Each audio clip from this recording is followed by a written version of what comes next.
All right, let's go ahead and get started. I just wanted to say hi and welcome to everybody. I hope everybody's having a great day today. I'm Jamie from the Kno team, and we are back today with another In the Kno webinar. In these webinars, we just really hope to help e-commerce brands learn best practices and explore new strategies and concepts. So I always like to go over just a few things before we jump into today's webinar.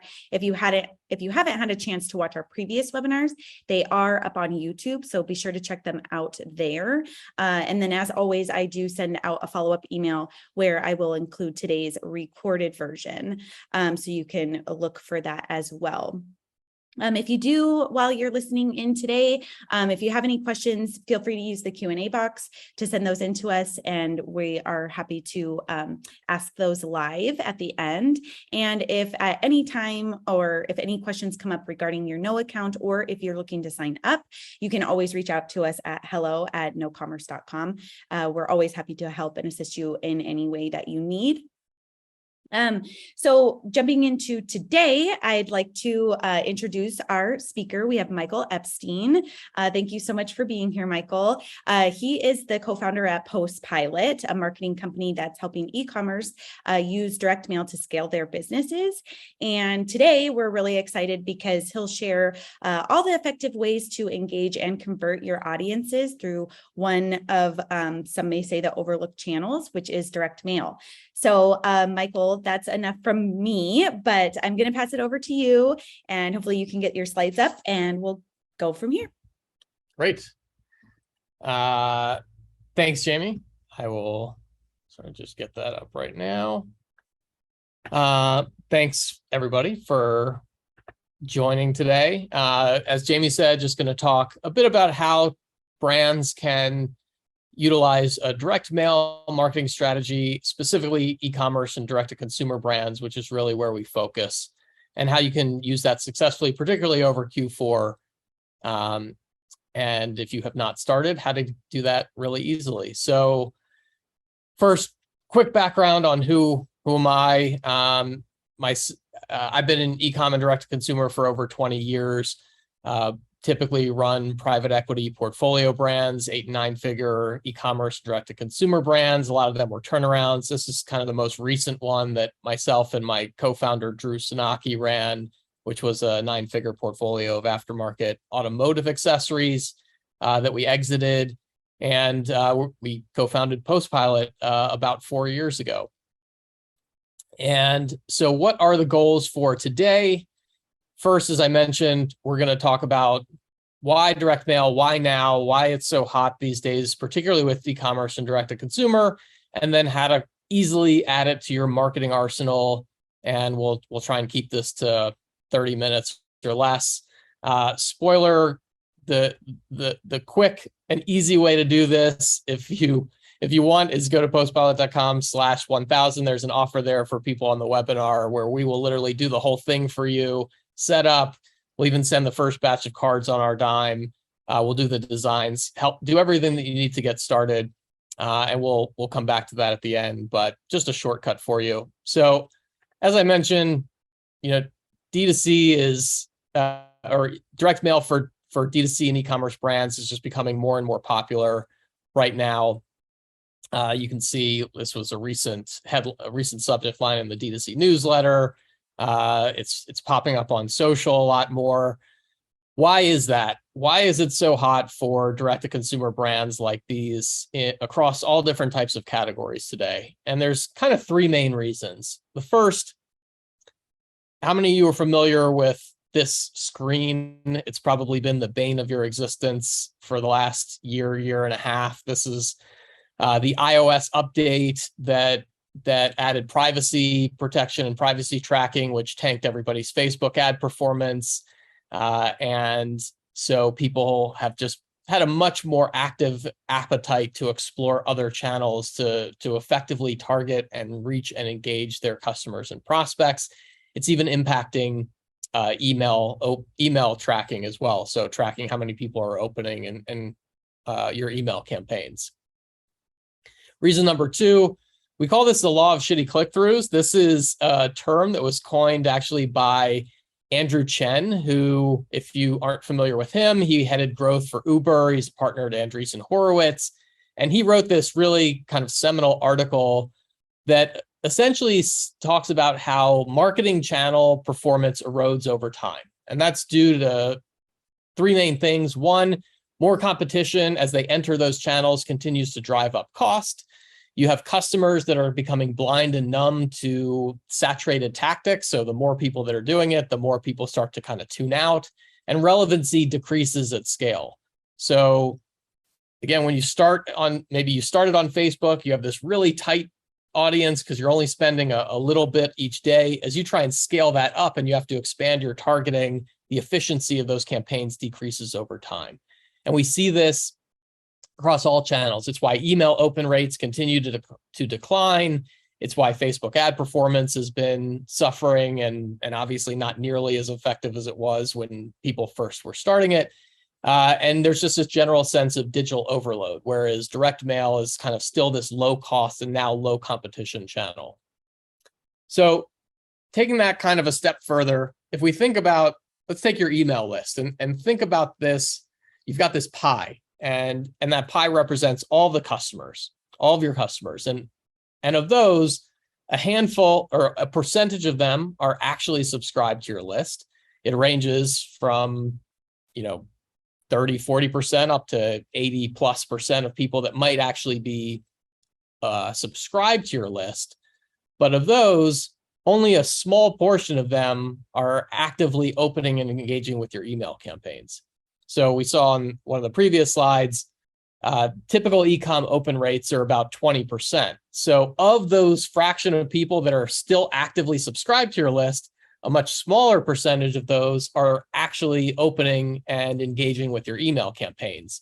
And that means the vast majority of your best audience, it's people that have typically bought and engaged with you in the past, are not actually receiving or your communication. So that's where direct mail comes in. You can essentially send it to everyone. There's no canned spam.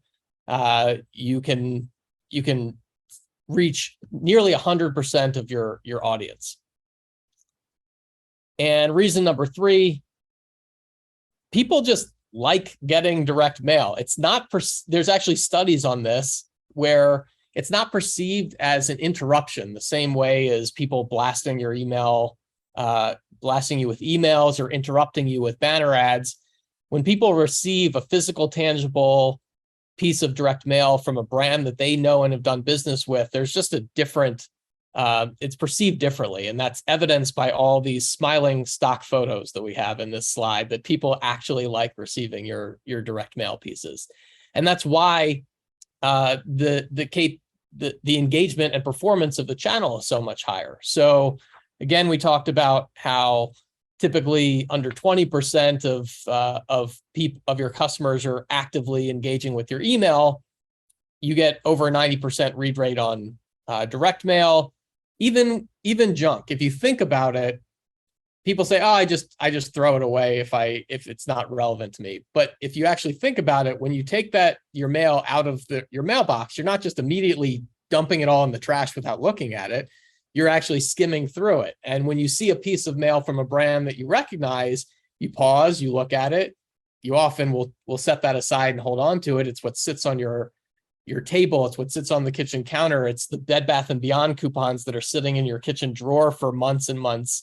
That's why direct mail and postcards have this much longer lifespan in addition to the higher engagement, because they're sitting there, they're tangible. They're not discarded in an instant like email, which even if you do read, you move on, you forget about it almost instantaneously. And that's why it gets the much higher even response rates than email. All right, Epstein, if it's so damn good, why isn't everybody using it? All right, there's a few main reasons. One, it has the perception of a big black box. So you haven't done it before. You don't have experience with it. I don't know where to start. I don't know how to do it. There's not a lot of direct DTC gurus out there on Twitter constantly posting about their latest technique that they use for direct mail, like their TikTok ads that they just launched. It might have this perception of being old school, traditional, direct mail, The old kind of batch and blast. You find a printer, you just blast a bunch of people in a zip code with a piece of direct mail. That's not how it is anymore, but understand that's how that might be how folks have understood it to work in the past. Historically, a pain in the ass to deploy. That's true. Again, typically you would you'd have to come up with a bunch of spreadsheets of who you want to send this direct mail to. You then have to find a print house. You'd have to create a print piece.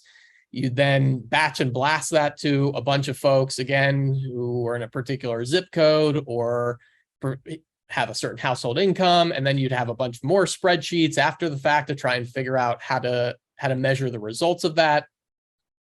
Again, we'll talk about why that's not the case anymore. And in a lot of cases, direct-to-consumer marketers think about it incorrectly.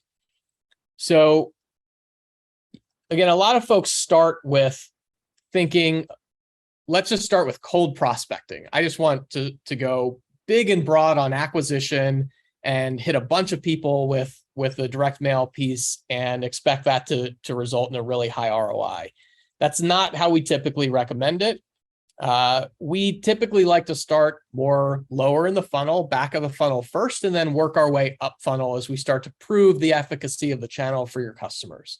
So rather than starting with this cold prospecting audience and just and throwing money at it, we start with things like Winback campaigns. So we know, you sell supplements, and you know that you sell a 60-day supply of that supplement. When a customer doesn't come back after 65 days and you've been hitting them with emails and trying to get them to rebuy, trigger a postcard campaign to help give them that nudge and get them back. Work on cross-selling, on things like VIP campaigns, acknowledge someone that has placed, their third order with you or spent over $500 with you with a thank you note and incentive to come back again.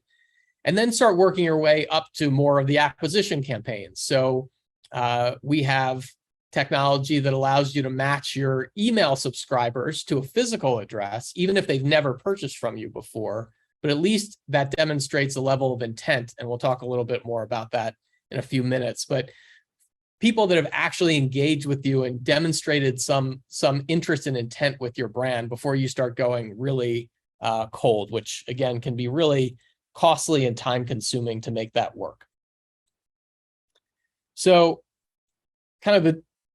we talk a lot about starting with more retention type audiences, and there's a good reason for that. So the dirty little secret in direct-to-consumer brands is that a lot of them don't make money on their first sale. And so with customer acquisition costs that are so high and they're only increasing these days, supply chain impacting people's margins, and the fact that just most customers don't buy from you multiple times, many direct-to-consumer brands make little to no profit on that first order. And so where the profits come from is converting these one-time customers into multi repeat buyers. And so I kind of borrowed this graphic from Scott Galloway. He's a NYU business professor and has a podcast. And what this basically shows is Casper, as an example, built a really great brand. Everybody knows who they are. They grew really fast, but they would actually be better off stuffing your mattress with like $300, mailing it to you for free, than their actual unit economics. They were losing so much money, and how many people are buying multiple mattresses from them? The model just didn't work. And I think they actually just were taken private because they were losing so much money. They were losing like $75 million a quarter or something like that, and couldn't figure out how to get profitable. So start by focusing on getting those buyers to buy multiple times where you're not paying the customer acquisition cost again. It's so much more profitable, and it's a great place to start. So, where else should we be focusing our efforts when we get started, and how do we implement a direct mail campaign? So we talked a little bit about Winbacks. This is an example. from a sleep aid product. So they know they sell a 60-day supply of product, and once it goes beyond that time and they haven't responded to their other marketing channels, trigger a postcard, and they see really fantastic results from just ensuring that that message got through to that customer and keeps them coming back. You can do these other types of second purchase campaigns. So I know customer purchased product A, but has not purchased product B, trigger a card to go out with an incentive to come back and purchase product B. And then, of course, you can continue to send out, coupons and other deals that you might be running for seasonal events. We talked about that acquisition campaign where you match an email address to a physical address. And this is called Mailmatch. It's our technology where, say you've acquired a lead or a prospect in Klaviyo. You've gotten their email address. They opted in using your lead capture form, but they've never completed a purchase. How do you get them to make that purchase? They've gone through, say, your welcome sequence. They still haven't completed their purchase. We need to get them to buy. We've done all the hard work of getting them to the site in the first place. We probably paid for that traffic. We need to get them to buy. And so this is an example from Orbit, who makes it's a premium stroller brand, and they triggered this card to go out when customers completed their welcome email sequence and still hadn't purchased.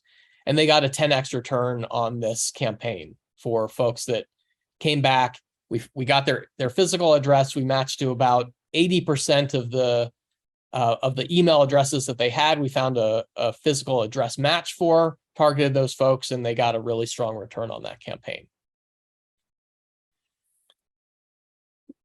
Other easy places to start, just look at your email campaigns and clone some of your best performing campaigns, email campaigns, with a direct mail campaign. So again, we talked about the fact that even some of your best performing email flows and campaigns are still only reaching a fraction of their intended audience. That's what really drove us to even create PostPilot, is we were big on lifecycle marketing. We built these awesome campaigns that were really targeted, great creative, great offer, great segmentation. And then we look at the open rates, and even on our best day, we were like at 30-something%. So we were like, how do we get this in front of more of those people? There's a lot of incremental revenue and profit to be had by just ensuring that those campaigns are reaching the full audience.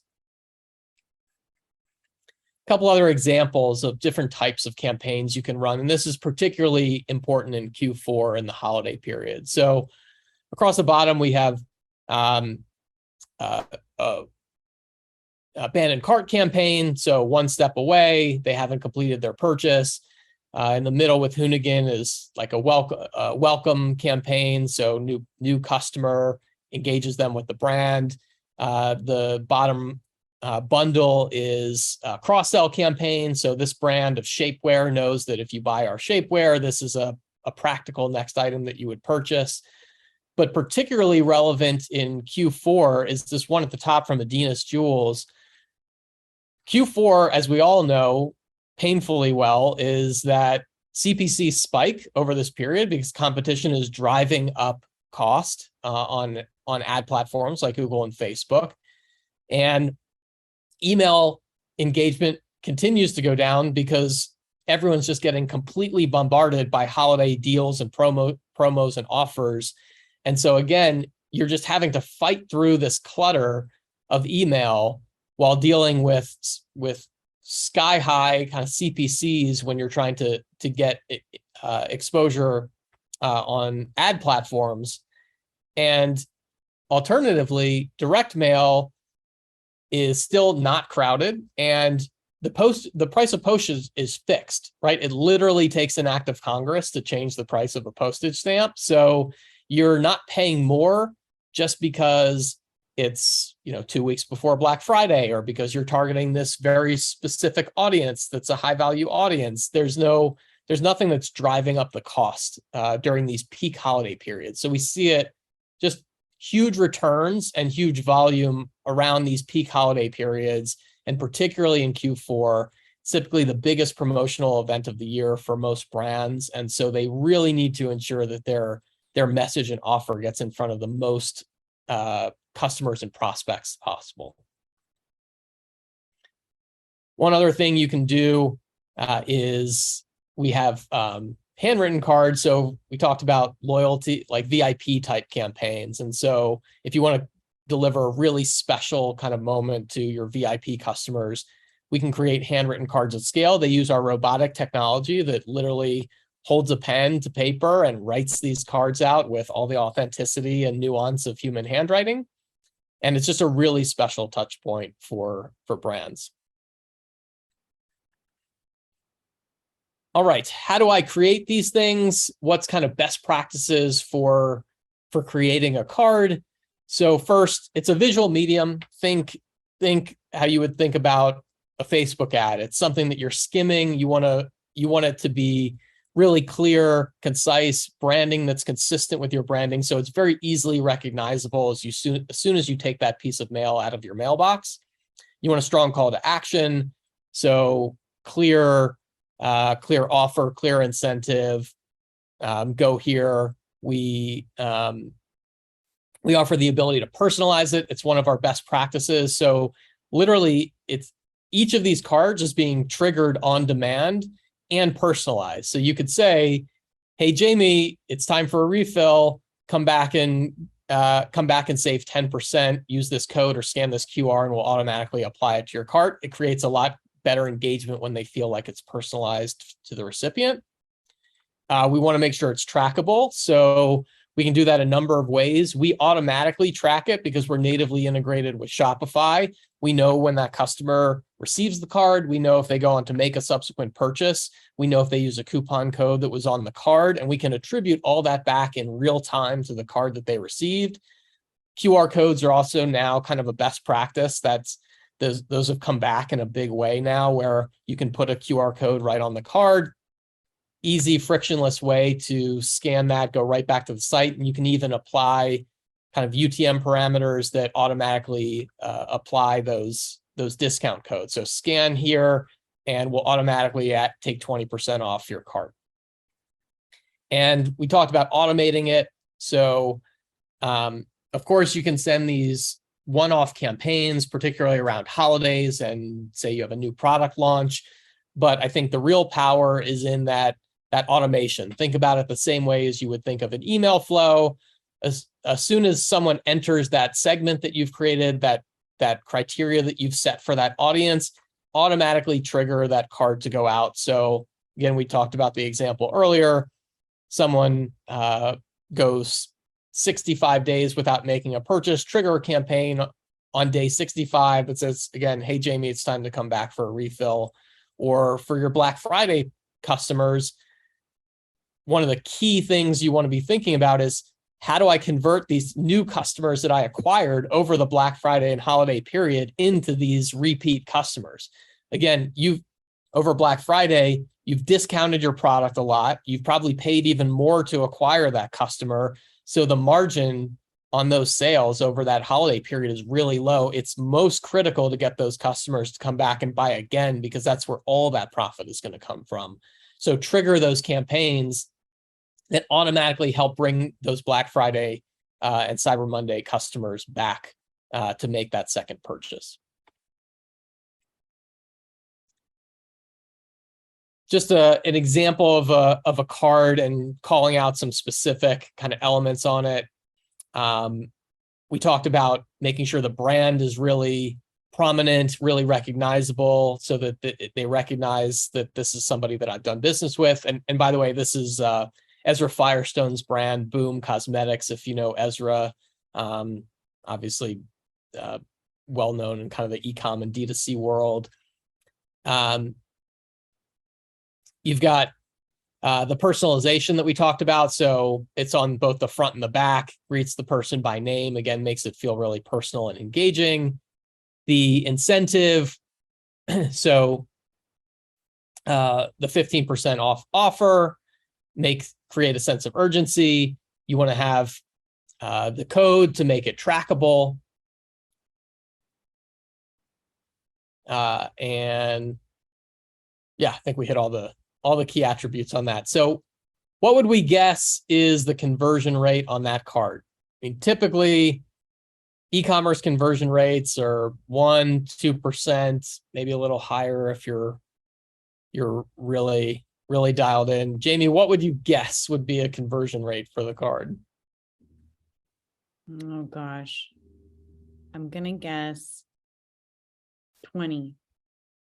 That is a good guess, which would be extremely high relative to e-commerce conversion rates in general, but it's actually possible. And with these types of campaigns, when we think about making sure that they're really targeted to the right audience.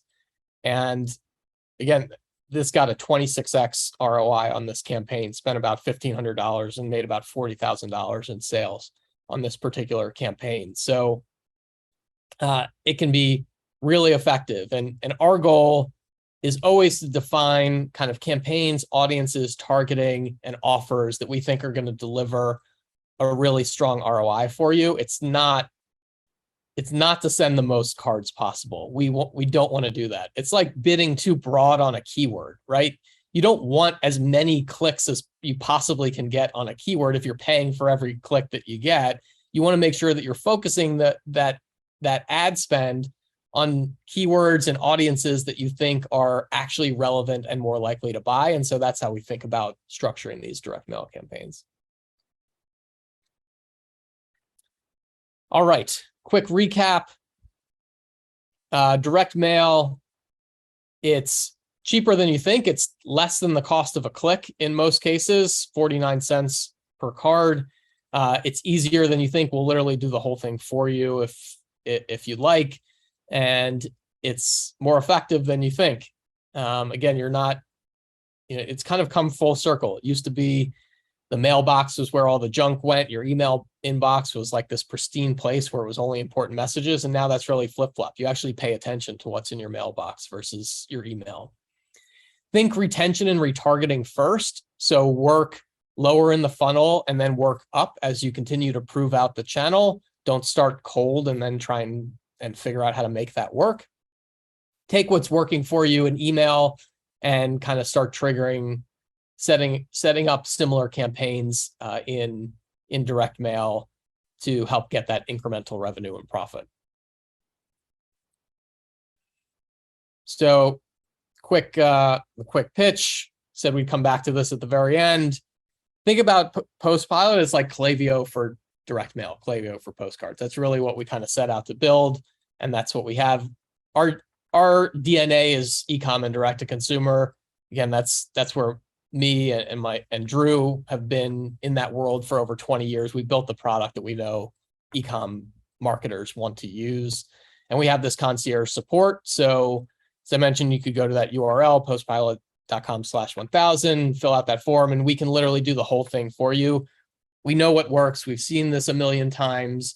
We know the strategies. We know the design that works. We have an in-house team of strategists and designers that can do all the work for you and get this done fast enough that you can still get this launched and in people's hands before the holidays. So that is it. Yeah, thanks, Drew. Michael. You were talking about Drew, and I'm like, oh, yeah. Okay, Michael. He's the better looking one. But we did have some questions come in, so I will go ahead and shoot those off to you. So the first one, if you wanted to use or to get started with postcards for Black Friday, Cyber Monday, what audience do you suggest people starting with? Sure. So we would start with a combination of existing customers, so winning back those folks that haven't purchased in a while. And you could either send it to everyone that hasn't purchased in a while, or you can even filter it using our Klaviyo integration for folks that haven't engaged very recently with your email campaigns. So let's focus on the people that we're just not able to really get in front of and get them to come back and take advantage of our Black Friday offer. And then we'd use our Mailmatch technology also to target folks that have subscribed recently, have not purchased yet at all, but if there's no better time to purchase than over Black Friday, Cyber Monday, because it's typically your most aggressive offer of the year. So let's get those folks to come back and buy. And the way we structure this, which I think is also just important to note, is we we build all these campaigns and audience segments in very kind of specific cohorts so that we can track and measure the performance of each audience separately. And we know, for example, how do customers that haven't bought in the last 30 to 60 days perform relative to ones that haven't bought in the last 60 to 90 or 90 to 120 or over 365 days? How do people that have only bought once perform relative to people that have bought multiple times? All these by tracking all of these cohorts independently, we can really start to dial in and understand how each of these audiences perform and optimize your campaigns so that we're only sending cards to the folks that we have a very, very high level of confidence will work. We did this with Four Sigmatic not that long ago, where they had a big anniversary offer that they wanted to promote. They're like, let's go to everybody going back 3 years. And we're like, okay, well, that's aggressive. But if we're going to do something like that, let's measure how each of the different audience segments perform so that we know and have this data, especially as it comes around to Q4, who should we go after this time and who did it not make sense to send to? Interestingly, with Four Sigmatic, we got back to 2 years, over 2 years before, and we're still profitable on those campaigns, which was better than we even expected. But we know now, like, that's the threshold that we should be focusing on when we've got an offer that we want to get in front of them. Mm-hmm. And then, do you have any data on what type of offers typically perform best, dollars or versus the percentage amounts? Yeah, it's a great question. So it can be either one.